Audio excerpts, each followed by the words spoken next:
गांधी जी को मैं वंदे मातरम, टकला बेशम वगैरह ऐसे भी बोलता था। लोगों को मूर्ख बनाना ईज़ी है, और अगर आपको सच पता है फिर भी आप साइलेंट रहते हो, तो फिर ज़िंदा रह के फ़ायदा क्या है? तो सब शूद्र ने हमारे नीचे रहना चाहिए।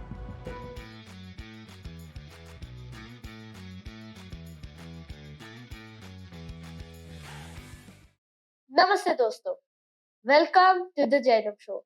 आज हमारे साथ एक ऐसे यूथ लीडर है जिन्होंने आज के जमाने में गांधी जी के थॉट को वैल्यू लाया है। उन्हें सम्मान भी किया है यूथ गांधीयन अवार्ड से। मैं बात कर रहा हूँ संकेत मुनर्जी की, और आज हम उनसे जानेंगे उनकी स्टोरी के बारे में, उनकी जर्नी और उनके थॉट्स। तो प्लीज वेलकम संकेत सर। Thank you. सबसे पहले आपसे पूछना, आपका बैकग्राउंड क्या है? अ, मैं अभी currently I am a financial consultant. लोगों को फाइनेंशियल सलाह देता हूँ, और बैकग्राउंड मेरा वैसे बी फार्मेसी हुआ है, एलएलबी हुआ है, और एक मिडिल क्लास फैमिली से आता हूँ। पापा मेरे एक सर्विस करते थे मार्केट में एज़ अ दीवान जी करके, ऐसे बैकग्राउंड है। तो आपको गांधी जी के विचारों से कनेक्ट कब और कैसे हुए? मुझे बचपन से रीडिंग का बहुत शौक था। लेकिन गांधी जी की किताबें कम मिली। जो मिली थी कुछ तो वो गांधी विरोधी मिली। तो मैं पहले तो गांधी विरोधी था। गांधी जी को मैं वंदे मातरम, टकला बेशम वगैरह ऐसे भी बोलता था। लेकिन बाद में थोड़ा पढ़ने लगा, और क्या हुआ, कुछ एक्सपीरियंसेस आए, एक्चुअल एक्सपीरियंसेस लाइफ में, तब समझा कि गांधीयन वैल्यूज इम्पोर्टेंट है देन एंटी गांधी होना।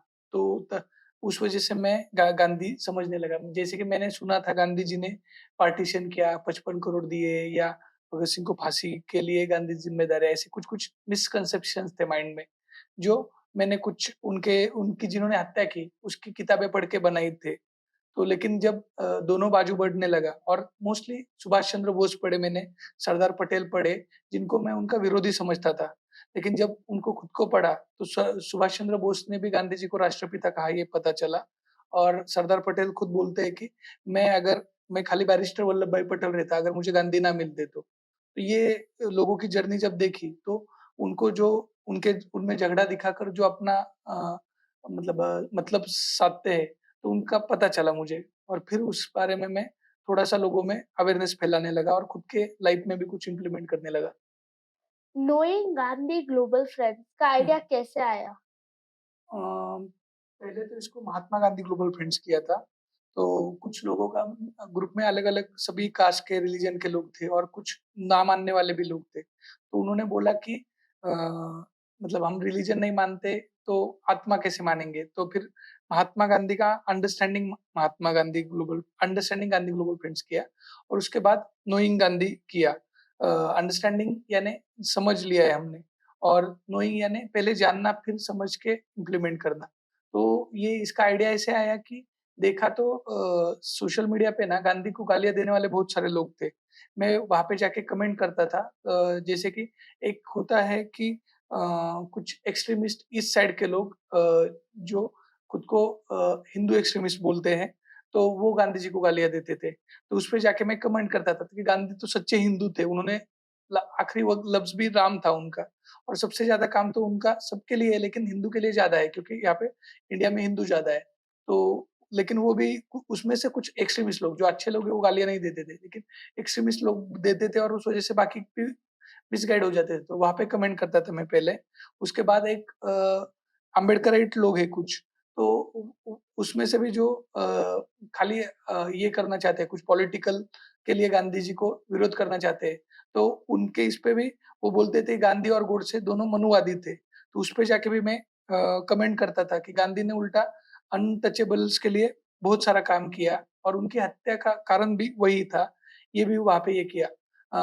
तो तीसरा था कि ये लोग जो बोलते थे मुस्लिम के लिए गांधी जी ज़्यादा ये थे, मतलब फ़ेवर में थे ऐसा। तो लेकिन अगर आप देखोगे तो पाकिस्तान के या कुछ कट्टर मुस्लिम जो है, वो भी गांधी जी का विरोध करते हैं। वो बोलते हैं कि उन्होंने हिंदू के लिए ज़्यादा काम किया, हमारे लिए किया नहीं। हमें छोटा पाकिस्तान दिया, इस गांधी जी की वजह से हमें छोटा पाकिस्तान मिला, और बाकी बहुत सारी चीज़ें। तो मतलब हर कोई उनका विरोध कर रहा है, जो अपना कुछ स्वार्थ साधना चाहता है। लेकिन जो उस हर एक रिलीजन के, कास्ट के जो अच्छे-अच्छे लोग हैं, वो गांधी जी को मानते हैं, ये ध्यान में आया। और फिर अ, वो जब जब का कमेंट करता था, तो वहाँ पे मुझे गालियाँ पड़ती थी, लेकिन वहाँ पे कुछ सपोर्ट के लिए भी लोग आते थे। तो उन सबको एक करके वो पहले ग्रुप बनाया और दुनिया भर से लोग उसमें जोड़ने का प्रयास किया। हाँ, ओके। अभी कितने मेंबर्स हैं वो ग्रुप में? अराउंड 12,000 प्लस मेंबर्स होंगे उसमें। वाओ! या वंडरफुल। आज के युवाओं में गांधी जी के क्या थॉट्स रहने चाहिए? हाँ। एक तो पहला थॉट ये नहीं रहना चाहिए कि be the change you wish to see in the world.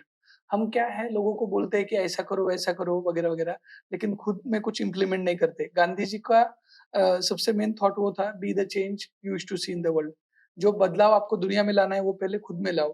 तो ये जो थॉट है वो आज के युवा ने अपनाना चाहिए।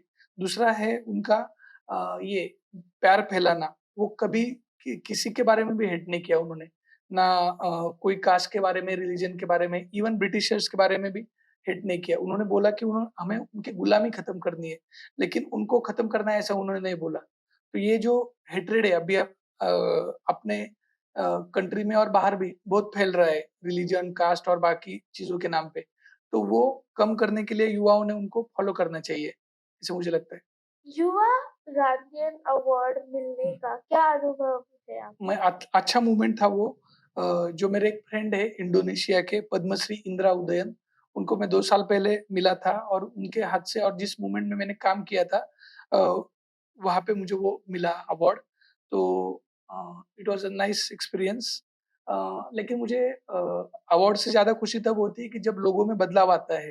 मतलब कोई मेरा विचार सुन के जब खुद के आचरण में कुछ लाता है, तो वो मेरे लिए सच्चा अवार्ड है। क्या मूवमेंट किया था आपने? अ नोइंग गांधी ग्लोबल फ्रेंड्स वही मूवमेंट। अ, तो उसके थ्रू लोगों में प्यार फैलाना, नफ़रत कम करना और ये जो मिसकंसेप्शन है, वो कम करना, लोगों को निर्भय बनाना और मेन ये था कि लॉजिकल थिंकिंग डेवलप करना, तो वो उसके थ्रू किया था। आपको क्या लगता है आज के समाज में हाँ, गांधी जी का कौन-सा थॉट सबसे इम्पोर्टेंट होगा? आज के समाज में उन्होंने जो बोला था कि दुनिया के पास अ, मतलब सबकी ज़रूरत अ, अपनी अर्थ पूरी कर सकती है, लेकिन किसी एक का पूरा स्वार्थ नहीं ग्रीड नहीं पूरी कर सकती। तो अ, वो थॉट पे हमने ये करना चाहिए। लोग क्या है कि मेरी जो ज़रूरतें हैं, मतलब जो ज़रूरी है और जो इच्छा है, तो चाह के पीछे भाग रहे हैं। लेकिन खाली जितना ज़रूर है, वो उतना अगर अपन करें, तो सब हैप्पी रह सकते हैं। ऐसा मुझे मतलब मैं फाइनेंशियल कंसल्टेंट एज़ वो भी देखता हूँ कि लोग ज़रूरी से ज़्यादा चाह को ज़्यादा मतलब फॉर एग्ज़ाम्पल मुझे आईफ़ोन अगर ज़रूरी नहीं है, तो मैं आईफ़ोन ले रहा हूँ, लेकिन मेरा अगर मुझे कुछ हो जाए, तो फैमिली को कुछ मिलने नहीं वाला है, मैंने इंश्योरेंस नहीं निकाला है मेरा। तो ये ज़रूरत और चाह में फ़र्क है और वो अब हमें ज़रूरत को इम्पोर्टेंस देना चाहिए। वो गांधी जी ने कहा था कि जितना ज़रूरी है उतना लो, बाकी लोगों में दो। आपने जैसे कहा था कि हाँ, आप फाइनेंशियल लिटरेसी में भी हाँ, काम करते हो। हाँ। ये क्यों करते हो आप? मैं पहले गांधीयन मूवमेंट में ज़्यादा काम करता था, लोगों की सेवा करना, जिनको ज़रूरत है उनको कपड़े देना और गरीबों में खाना बाँटना वगैरह। लेकिन उसमें एक ध्यान में आया कि गांधी पढ़ते-पढ़ते गांधी ने कभी ऐसे मतलब भिखारियों को खाना देना या ज़रूरतमंदों को कपड़ा देना वगैरह ऐसा काम गांधी ने कम किया। उन्होंने लोगों को पैरों पे खड़ा किया। और मतलब आप देखो उनका कोई भी मूवमेंट ले लो, वो सॉल्ट टैक्स मूवमेंट होगा या चंपारण्य होगा या कोई भी, तो हर एक या खादी, तो हर एक में उन्होंने कहीं तो फाइनेंशियल लिटरेसी को जोड़ा है और लोगों को फाइनेंशियली ये स्टेबल बनाया है। तो अभी जस्ट ऐसा है कि लोग है ना जो लोगों को मूर्ख बनाना ईज़ी है और इंटेलिजेंट या लॉजिकल बनाना थोड़ा डिफिकल्ट है। तो मेरा ये फाइनेंशियल लिटरेसी के माध्यम से ये भी है कि उनको अच्छे से वो लिटरेट करना क्योंकि क्या है, लोग कोई बोलता है डबल करके देता हूँ, ट्रिपल करके देता हूँ, तो उसमें तुरंत बह जाते हैं। लेकिन वैसे पैसा नहीं बढ़ता है, पैसा आपका लॉजिकली आप अच्छी चीज़ों में लगाओगे और अपना खुद का थोड़ा-सा मैनेजमेंट करोगे तो ही बढ़ेगा। तो उसके लिए मुझे लगा कि फाइनेंशियल मैनेजमेंट ज़रूरी है और अपने यहाँ पे 84% पीपल लगभग अन सिक्योर्ड है, अनइंश्योर्ड है। तो इस वजह से कुछ घर में थोड़ी-सी आपत्ति आ जाए, तो पूरा घर बर्बाद हो जाता है। लोन निकालना पड़ता है, घर बेचना पड़ता है और आगे की पढ़ाई बच्चों की और बहुत सारी दिक्कतें आती हैं। मतलब मेरे एक फ्रेंड है अहमदनगर के, अभी अहिल्या नगर नाम है उसका, तो वहाँ का मेरे क्लोज़ फ्रेंड है जो मेरे पे किताब निकालने वाले थे, मैं जो व्याख्यान देता हूँ उस पे। तो अ, उनसे वो चल रहा था हमारा 2-3 साल से, लेकिन क्या था कि उनका अभी रिसेंटली डेथ हुआ और बहुत बड़े कार्यकर्ता थे वो, ये अपनी राइट्स के लिए उन्होंने बहुत सारा काम किया था। लेकिन क्या हुआ अ, उन उनका डेथ हुआ तो उनका कोई फाइनेंशियल प्लानिंग नहीं था। वो एक्सीडेंट हुआ, ऑटो ने उनको उड़ाया, उसके बाद वो जब एडमिट हुए गवर्नमेंट हॉस्पिटल में, उनके पास कोई किसी ने ध्यान नहीं दिया। वापस वो बाहर आए, उन्होंने पोस्ट भी लिखा, मैं नाम भी बताता हूँ उनका, विट्ठल बुलबुले करके। और वापस 2-3 दिन बाद एडमिट हुए वो, उनका सिर दुख रहा था तो। और उसके बाद डायरेक्ट उनका डेथ का ही न्यूज़ आया और जब उसके बाद पता चला तो उनका छोटी-सी एक बेटी है, 10 साल 10वीं में पढ़ रही थी वो, एक 7वीं में। तो उनके लिए कोई उनका ये नहीं था बड़ा प्लानिंग, मतलब अगर टर्म इंश्योरेंस होता तो 1 करोड़ मिलता तो उनकी फैमिली आगे एजुकेशन के लिए थोड़ा चल जाता। हेल्थ इंश्योरेंस होता तो वो अच्छे अस्पताल में एडमिट हो जाते। तो ये जब देखा तो मुझे लगा कि पहले मैं पार्ट टाइम ये काम करता था। मेरा मतलब क्लिनिकल रिसर्च में जॉब करते-करते ये थोड़ा अवेयरनेस के लिए करता था, हॉनेस्ट एडवाइस देना। लेकिन ये ऐसा देखने के बाद मुझे लगा कि हमें फुल टाइम आना चाहिए। ये फुल टाइम करने की चीज़ है क्योंकि बहुत लोग अनअवेयर है। तो इस वजह से मैं ये कर रहा हूँ कि लोगों का उसमें से कैसे उनकी फैमिली सिक्योर हो और वो कैसे आगे बढ़े। यूथ के लिए हाँ, पर्सनल सेविंग हाँ। और फाइनेंशियल कितना ज़रूरी है? बहुत ज़रूरी है और वो अगर अभी करना शुरू करे तो आगे की ज़िंदगी अच्छी गुज़र सकती है।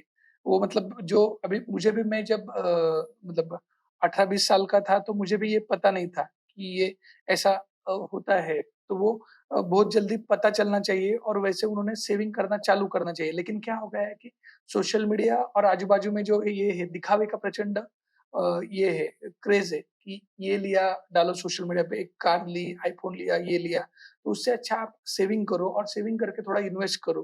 तो उससे आपका पैसा बढ़ने लगता है, कंपाउंड होने लगता है और आप आपकी जो चीज़ें हैं वो धीरे-धीरे कंप्लीट करो। लोग पहले ही साल में मतलब मैं कॉलेज जॉब लग गया कि तुरंत सब ज़रूरतें सभी चाह चाह कंप्लीट करना चाहते हैं। लेकिन मुझे लगता है कि वो पहले आप लोग जो बोलते हैं कि सेविंग यानी क्या? इनकम में से एक्सपेंसेस गया, तो रह गया वो सेविंग। सेविंग कुछ रहता ही नहीं है, तो इन्वेस्टमेंट के लिए भी कुछ बचता नहीं है। लेकिन सच में सेविंग क्या है कि आप income minus savings is equal to expenses ऐसा फ़ॉर्मूला करना चाहिए। आपको जो कुछ आए उसमें से इतना सेविंग होना ही चाहिए और उसके बाद एक्सपेंसेस आना चाहिए। आपके सोशल मूवमेंट्स में पब्लिक का क्या रिस्पॉन्स आया है? अ, अच्छा रिस्पॉन्स आया पब्लिक का। मतलब जैसे कि मैंने knowing Gandhi global friends movement शुरू की थी। मतलब हम कुछ फ्रेंड्स ने मिलके शुरू की थी, तो उसमें बहुत अच्छा रिस्पॉन्ड आया। हमने जब गेट टुगेदर्स लिए ये आए तो महाराष्ट्र के दूर-दूर से लोग आए थे, इवन बाहर से भी आए थे, दिल्ली से वगैरह भी। और खुद हमने मतलब कंट्रीब्यूट करके वो प्रोग्राम लेना, वो ये करना, सब अरेंज करना, तो ये अच्छा रिस्पॉन्स आया था सोशल मूवमेंट में। कुछ में अच्छा आया, कुछ में इतना आया नहीं। जैसे कि नोइंग गांधी में अच्छा रिस्पॉन्स आया। बाद में मैंने एक सेव रिलेशंस करके मूवमेंट शुरू की थी, कि लोगों में अभी रिलेशनशिप के बहुत प्रॉब्लम्स चल रहे हैं। लोग एक-दूसरे को समझ नहीं रहे और कुछ हो गया थोड़ा-सा तो छोड़ देते हैं एक-दूसरे को। तो म्यूचुअल अंडरस्टैंडिंग और एक-दूसरे के बारे में रिस्पेक्ट वो इतना नहीं रहा है। तो वो प्यार कैसे बढ़े? स्पेशली रिलेशंस, कपल्स में या उनके पेरेंट्स में भी। तो इसके लिए भी काम किया था। लेकिन उसमें मतलब लोग तो बहुत जुड़ गए, मतलब अराउंड उसका आप देखोगे उसमें ग्रुप में तो 76,000 लोग आ गए। लेकिन उतना इम्प्लीमेंट या उतना रिस्पॉन्स उसमें नहीं है। आप किस चैलेंज का सामना कर रहे हो अपने मिशन में? अ, मिशन में अभी ये जो फाइनेंशियल लिटरेसी कर रहा हूँ, तो उस मिशन में ऐसा है कि लोगों का है ना एक फाइनेंशियल प्लानर के पास एक देखने का नज़रिया अलग है। अब मैं लॉयर भी हूँ, एलएलबी हुआ है, फार्मेसी हुआ है, तो वहाँ पे मैंने देखा कि मेरा स्टेटस अच्छा था, लोग एक रिस्पेक्ट से देखते हैं। तो ये जो प्रोफ़ेशन है, इसमें इतना रिस्पेक्ट से नहीं देखते। तो मैं वो चैलेंज देख रहा हूँ क्योंकि क्या है, कुछ लोगों ने ना अपने फ़ायदे के लिए कुछ भी पॉलिसी देना, ये करना, ऐसे कर दिया है लोगों को। तो उस वजह से मतलब वो चैलेंज है कि लोग हम जब लोगों से फाइनेंशियल लिटरेसी के बारे में बोलते हैं, तो उतना वो रिस्पॉन्स कम देते हैं। फिर भी मुझे उनसे ज़्यादा अच्छा रिस्पॉन्स मिल रहा है। मुझे लोग खुद होके बुलाते हैं, सेशंस वगैरह लेते हैं। आपके हिसाब से सक्सेस का मतलब क्या है? सक्सेस का मतलब आपको ये आप जैसे पहले थे उससे ज़्यादा बेहतर बनना, ये मुझे लगता है सक्सेस। आपके कुछ जो वीकनेस है वो कम करना और आगे बढ़ना। कहीं पे आपने कुछ अपने और लोगों के ज़िंदगी में अच्छा बदलाव लाना, पॉजिटिव चेंजेस। ये मेरे मान ख़्याल से सक्सेस है। क्या आपको लगता है सक्सेस मतलब अवार्ड्स या लोगों में बदलाव? अ, हाँ, मुझे लग नहीं अवार्ड्स नहीं लगता है मुझे। सक्सेस यानी मुझे लगता है खुद में और लोगों में, दोनों में थोड़ा-सा बदलाव। लोगों में बदलाव लाना थोड़ा मुश्किल है, लेकिन अगर आप खुद में धीरे-धीरे बदलाव लाते हो और आपके थॉट्स में अगर क्लैरिटी और हॉनेस्टी, ट्रांसपेरेंसी है, तो लोग भी आपको फॉलो करके धीरे-धीरे बदलाव करते हैं खुद में। आपको कैसे लगता है हम खुद में और लोगों में बदलाव ला सकते हैं? अ, हम अच्छे थॉट्स फॉलो करके अपना माइंड दिल साफ रख के तो दिल साफ रखें हम तो लोग ये करते हैं मतलब उसको एक्सेप्ट करते हैं। मतलब मुझे लगता है कि मेरा ओरिएटरी बहुत अच्छा नहीं है। मैं जहाँ पे स्पीच देने जाता हूँ ना, मैंने ऐसे भी देखा है कि कुछ वक्ता रहते हैं वो बहुत बढ़िया ये करते हैं। लोग उनके स्पीच में रोते हैं मंत्रमुग्ध हो जाते हैं। तो मेरे इसमें ऐसा नहीं होता है। लेकिन वापस-वापस बुलाते हैं लोग। क्यों बुलाते हैं? तो मेबी उनको हार्ट से टच होता होगा। लेकिन ये मैंने गांधी जी से ही सीखा। उनको एक बार सरदार पटेल ने बोला था कि सरदार पटेल, नेहरू सुभाष चंद्र बोस इनके स्पीच बहुत बढ़िया रहते थे और अ, उनको बहुत लोग ये करते थे। लेकिन वो बोलते थे कि हम जितना बोलते हैं ना, लोग उतना फॉलो नहीं करते। लेकिन आपका फॉलो करते हैं। अभी गांधी जी का तो बहुत ही एकदम मोनोटोनियस टोन था। मैं तो भी थोड़ा स्पीच में पॉज़ लेता हूँ, ये करता हूँ, वो ऐसा कुछ नहीं था। फिर भी उनको लाखों, करोड़ों लोग फॉलो करते थे, तो ऐसा क्यों? गांधी जी को पूछा था उन्होंने, राम मनोहर लोहिया ने भी पूछा था ये क्वेश्चन। तो तभी उन्होंने बोला कि वो जो आचरण में लाते नहीं है, वो करते नहीं है। तो उस वजह से लोगों को सच झूठ में का फ़र्क समझता होगा। तो मुझे ऐसा लगता है कि वो हमने फॉलो करना चाहिए। थोड़ा मुश्किल है वो लेकिन क्या है कि सच्चाई का रास्ता थोड़ा लंबा भी हो या कठिन भी हो लेकिन वो मंज़िल अच्छी रहती है वहाँ पे। हाँ, तो आपका कहना है कि जो प्रीच करते हो वो फॉलो करो फिर ही प्रीच करो, यस, तो आपको सक्सेस मिल सकता है। Yes, yes. क्या आपके फैमिली और फ्रेंड्स आपकी ये जर्नी में सपोर्टिव है? अ, नहीं है इतना सपोर्टिव। उनको मेरी फैमिली को भी लगता है कि बाबा इसने खाली इसके पास अपना जॉब करो, घर आओ या बिज़नेस करो, घर करो, इतना ही करो, ये नहीं करना चाहिए ऐसे उनको लगता है। क्योंकि वो टिपिकल उस क्लास से आते हैं कि जहाँ पे बिज़नेस और पैसा इतना ही ये है। तो मैं वो तो कर ही रहा हूँ क्योंकि मुझ पे ही मेरी फैमिली रिस्पॉन्सिबल है रिस्पॉन्सिबिलिटी है। तो वो कर रहा हूँ लेकिन साथ में मुझे लगता है कि ये भी बहुत ज़रूरी है। क्योंकि हमने देखा होगा तो मैं उतना बड़ा नहीं हूँ लेकिन ये जो कुछ मतलब हाँ, बदलाव आया है और दुनिया अच्छी बनी है, वो किसी न किसी ने भूमिका लेने की वजह से हुई है। जैसे कि महावीर ने भूमिका ली, पार्श्वनाथ ने ली, बुद्ध ने ली, जीसस क्राइस्ट, पैगंबर और ये जो कुछ अभी तक गांधी जी, महात्मा फुले, सब लोगों ने, छत्रपति शिवाजी महाराज, तो हमें भी थोड़ी-थोड़ी मैं नहीं बोल रहा हम उतना बड़ा है, लेकिन हम अपने इस पे थोड़ी छोटी-सी भी भूमिका लें, तो भी धीरे-धीरे बदलाव आता है और अगर आपको सच पता है, फिर भी आप साइलेंट रहते हो, तो फिर ज़िंदा रह के फ़ायदा क्या है? आप 5 साल बाद आप खुद को और आपके मूवमेंट को किधर देखते हो? 5 साल बाद मैं ऐसे देख रहा हूँ कि फाइनेंशियल लिटरेसी के बारे में बोलेंगे तो मैं इंडिया में जगह-जगह पे मैं फाइनेंशियल कंसल्टेंट जो अ, ये हॉनेस्ट सलाह देंगे लोगों को, तो वो वैसे बनाना चाहता हूँ और अ, इंडिया में ऑल ओवर 10,000 प्लस लोगों को सिक्योर्ड करना चाहता हूँ, जिससे वो रिलैक्स रहे, पीस ऑफ माइंड मिले उनको फाइनेंशियल प्लानिंग करके। ये एक देखना चाहता हूँ और दूसरा नोइंग गांधी ग्लोबल फ्रेंड्स के थ्रू अ, गांधी विचार घर-घर तक पहुँचाना चाहता हूँ और ये जो हेट्रेड है, वो कम करना चाहता हूँ। तो ये 2 मेरा मतलब गोल्स है और वो करना चाहता हूँ। तो आपने 5 क्वेश्चन रैपिड पूछने वाला, आपको जिस हाँ, सेकंड थॉट आया उस सेकंड आंसर करना है। यस। ओके, सबसे पहले फेवरेट गांधी जी का quote. Be the change you wish to see in the world, one word for the youth of India. Spread the love, decrease the hate, peace या power? Peace. एक city जहाँ आप अपना movement ले जाना चाहते हो। मैं ऑल ओवर इंडिया लेना चाहता हूँ, ऐसा एक सिटी नहीं है। ओके। उम्म, यस। आपके फाइनेंस फील्ड चूज़ किया। क्या टर्निंग पॉइंट था जिसने आपको इस करियर डायरेक्शन में पुश किया? अ, ऑनेस्ट एडवाइज़र कम होना और एक फ्रेंड की डेथ होना। सो अब let's get back to the normal question. Yes. आपने फाइनेंशियल करियर की शुरुआत कैसे की? क्या इंटर्नशिप, कोर्स या मेंटरशिप ने मेजर रोल प्ले किया? मैं पहले मेरा जॉब सँभाल के धीरे-धीरे सैटरडे संडे छुट्टी रहता था, तो तभी उसमें कभी 1 दिन फैमिली को और 1 दिन सोशल और फाइनेंशियल लिटरेसी इसके लिए देता था और तभी एलआईसी में एज़ अ एडवाइज़र करके जॉइन हुआ था। तो वो धीरे-धीरे कर रहा था, लोगों का एडवाइस अच्छा लगता था। मैं मुझसे ज़्यादा लोगों का फ़ायदा ज़्यादा दिखता था, तो उनको लोगों को रियलाइज़ होता था वो और वो करते थे मेरे पास फाइनेंशियल प्लानिंग।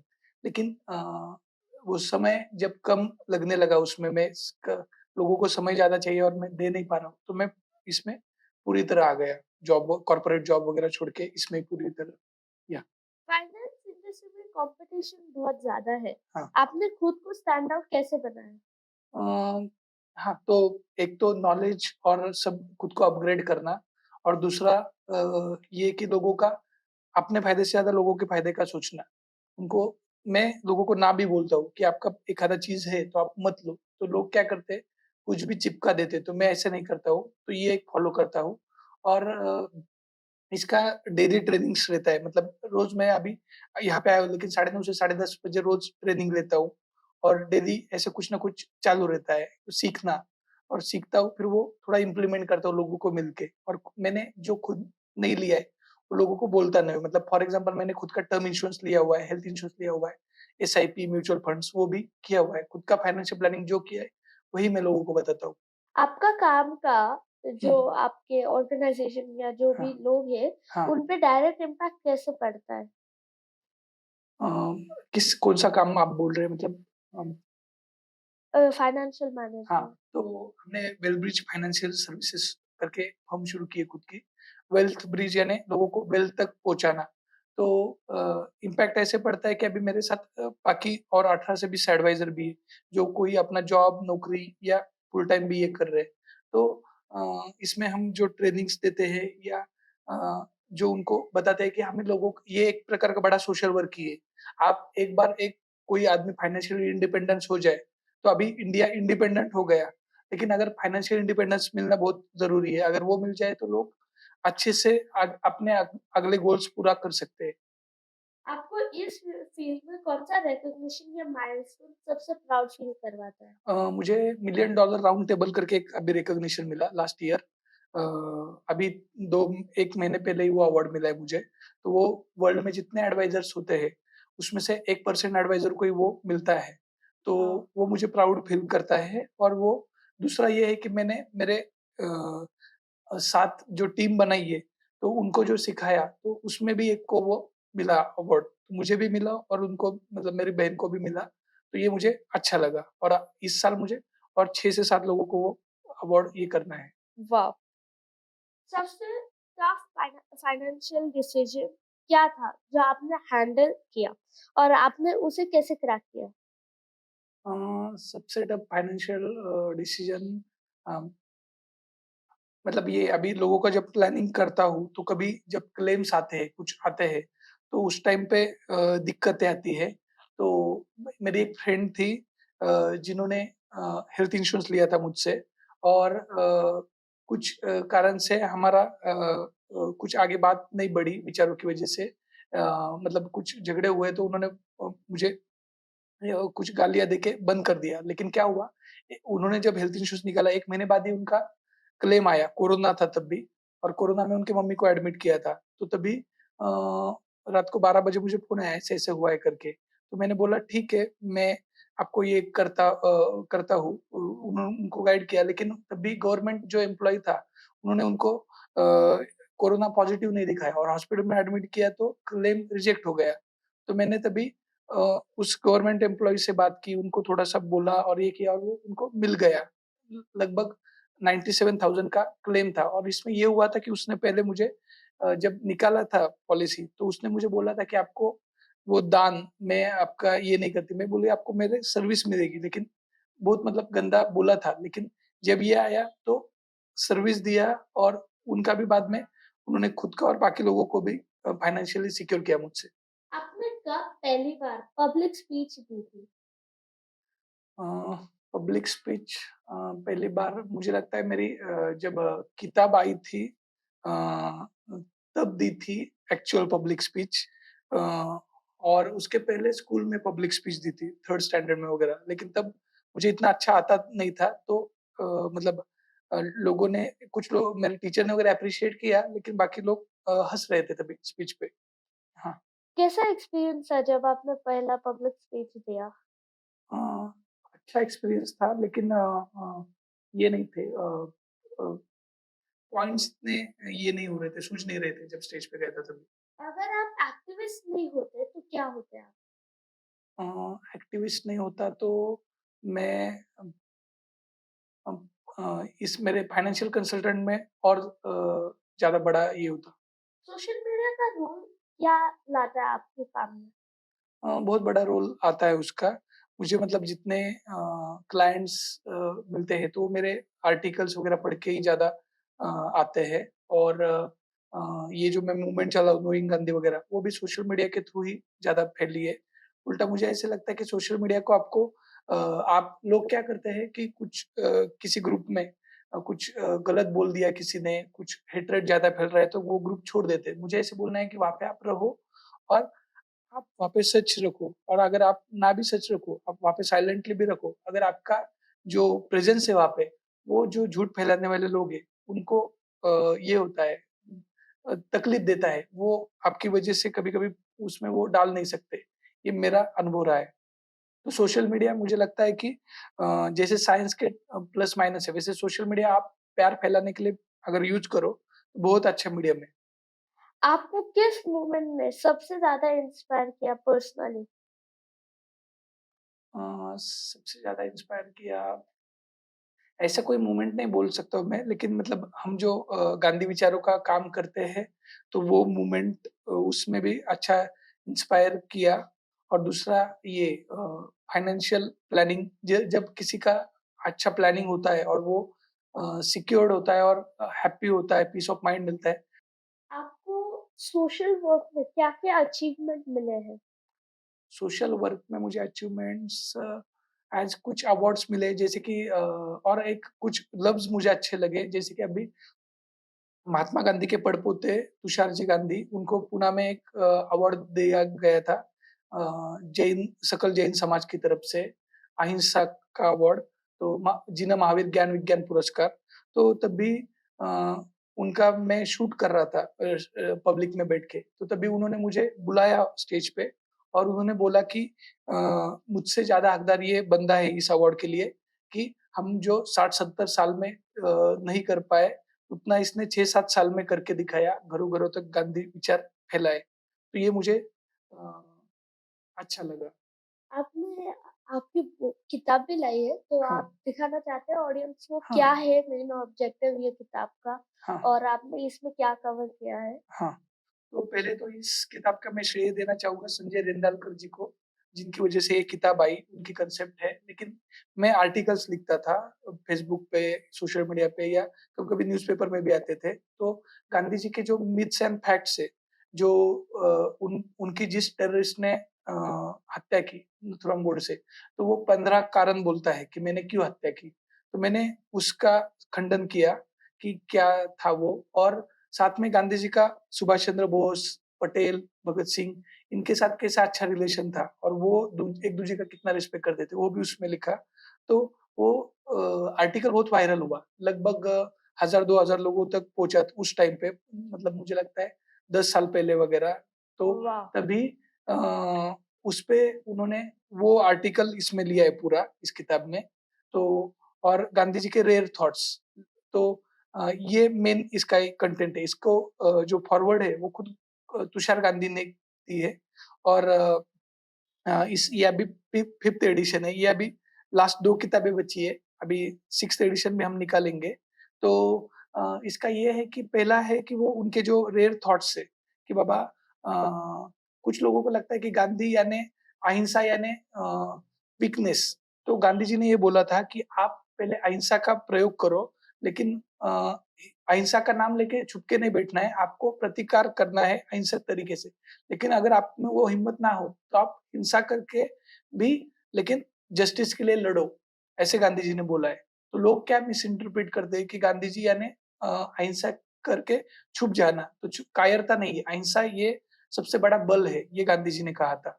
और वुमेन्स के लिए भी गांधी जी ने बहुत काम किया था, तो वो ऐसे बहुत सारे थॉट्स इसमें जो लोगों को पता नहीं है, वो है। और उसके बाद उनके बारे में जो मिथ्स एंड फैक्ट्स है, जैसे कि गांधी जी और 55 करोड़, भगत सिंह की फांसी, बाद में ये नेताजी सुभाष चंद्र बोस और गांधी, गांधी और अंबेडकर और गांधी के गांधी हत्या के जो प्रयास किए गए थे, 1934 से उनको मारने की कोशिश की गई थी। ये जो फैलाया जाता है कि पार्टीशन के लिए या किसके लिए गांधी की हत्या की, तो वो पूरा तरह झूठ है।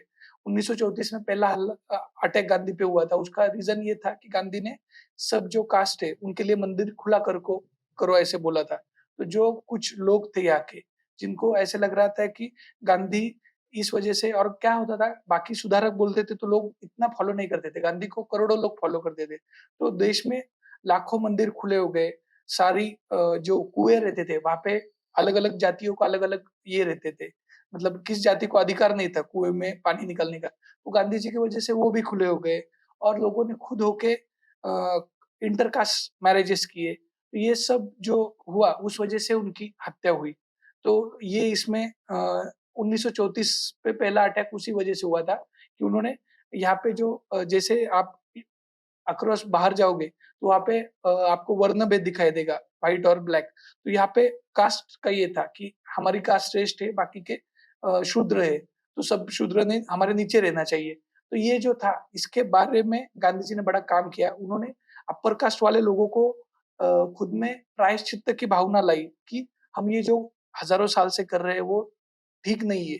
और इस वजह से वो भी जागे हुए, उनमें प्यार आया, उन्होंने उनको साथ में लिया और इनमें भी आत्मसम्मान आया। इसमें अम्बेडकर जी ने भी बड़ा काम किया उनमें आत्मसम्मान लाने में। लेकिन गांधी जी ने इसमें प्रायश्चित्त की भावना लाई अपर कास्ट वालों। लेकिन जो कुछ लोग थे जिनको ये नहीं करना था कि हमें अपर ही रहना है और हमें इन पे शोषण ही करना है इनका। तो उनको जब गांधी जी का ये मूवमेंट बढ़ता दिखाई दिया, तो तब उन्होंने उनकी हत्या करने के प्रयास चालू किए। 1934 में पहला बॉम्ब डाला था पूना में, तो वो भी इसमें है, कैसे क्या हुआ था।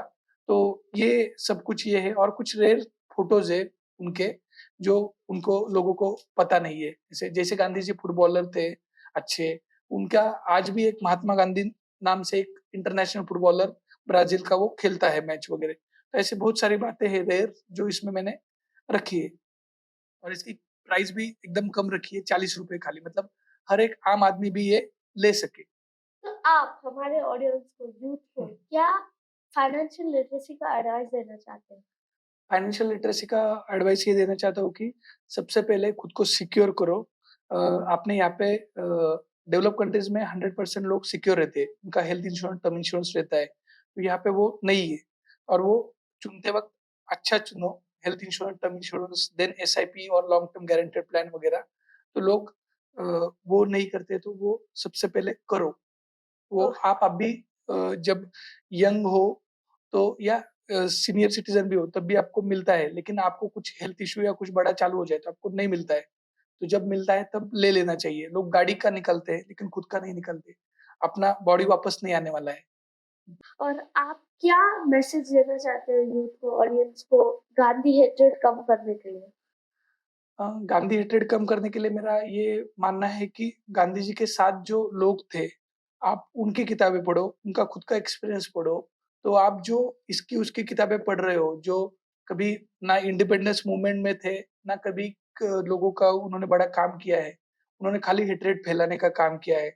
वो चाहे हिंदू हो, मुस्लिम हो, जो हेट्रेड फैला रहे, उनका मत पढ़ो। जो अच्छे लोग हैं, उनकी किताबें पढ़ो और ऑथेंटिक किताबें आप अगर आप दोनों बाजू की पढ़ोगे, तो आप ऑटोमैटिकली गांधी जी को फॉलो करेंगे क्योंकि अल्बर्ट आइंस्टाइन ने खुद कहा था कि दुनिया आगे बिलीव नहीं करेगी कि ऐसा कोई हाड़ मांस का व्यक्ति, महान व्यक्ति इस पृथ्वी पे चला था। तो बस आप कौन से बुक रेकमेंड करोगे हमारे ऑडियंस को? अ, एक सबसे ज़रूरी है my experiments with truth, Gandhi ji का ऑटोबायोग्राफी। ओके, जहाँ पे उन्होंने खुद को बोला है कि बाबा मैं अगर इसमें मेरी गलतियाँ ना लिखूँ तो मुझे पाखंडी समझना। तो वो एक किताब है, अज्ञात गांधी है, बाद में गांधी और उनके टीकाकार, तुषार गांधी जी का लेट्स किल गांधी है, नारायण भाई देसाई का किताब है, ऐसी बहुत सारी किताबें हैं गांधी जी के बारे में। लुईस फिशर का है गांधी जी का गांधी जी पे लाइफ पे किताब, और वेब मिलर का भी किताब है। मतलब दुनिया में 1.5 लाख से ज़्यादा किताबें हैं गांधी जी पे, तो आप पढ़ सकते हो। ऑनलाइन भी उपलब्ध है और यहाँ पे भी आप किताबों में से भी ले सकते हो। Wow wonderful. कुछ फाइनल मैसेज जो हमारे आप हमारे ऑडियंस को देना चाहते हो? हाँ, फाइनल मैसेज यही है कि अगर हमें भूमिका लेनी होगी, अगर आपको सच पता होते भी अगर आप ना भूमिका ना लेते रहे मतलब भूमिका ना ले रहे हो, तो आप मुर्दा हो। आपको चेतना दिखनी चाहिए आपके इसमें। अगर आपके सामने कुछ गलत चीज़ें चल रही है, आप ना बोल रहे हो, तो उसके बाद वो आपका घर भी जलाएगी। आजू-बाजू के घर जल रहे हैं, आप बोल रहे हो मुझे क्या फ़र्क पड़ रहा है? लेकिन वो धीरे-धीरे आपके घर तक आने वाला है। तो ये जो हेट्रेड है, वो कम करके प्यार कैसे फैला सकते हो, वो देखो। और दूसरा मतलब लोगों को आजू-बाजू में फाइनेंशियल का लिटरेसी का भी थोड़ा सजेशन दो। हम कोई एडमिट हो जाए या किसी का घर का चला जाए तो 1 करोड़ या 10 लाख नहीं दे सकते। लेकिन उसको अगर अपन पहले एडवाइस देते कि तू अपना फाइनेंशियल सिक्योरिटी कर ले, तो कुछ हज़ार भर के वो फाइनेंशियल सिक्योर हो गया, तो कुछ अनएक्सपेक्टेड भी उसके साथ हो जाए, तो वो सर्वाइव कर पाएगा। और गलत स्कीम में मत फँसो। बहुत सारे ये आए हैं कि मैं डबल करके देता हूँ, ट्रिपल करके देता हूँ, तो ऐसा कुछ होता नहीं है, आपके पैसे उसमें डूब जाते हैं। तो आप सबने ये सुना, उनका सिर्फ एक ही मकसद है, लव स्प्रेड करो, पीस स्प्रेड करो और कुछ नहीं। तो ये होते एक युवा गांधीयन का थॉट। तो थैंक यू सो मच संकेत सर, आप हमारे साथ ये पॉडकास्ट में आए and thank you so much आपने एंड तक ये वीडियो देखा। आप आपका लव स्प्रेड करना कमेंट सेक्शन में। And this is Jainam signing off the Jainam show going. See you all tomorrow with another episode. Bye.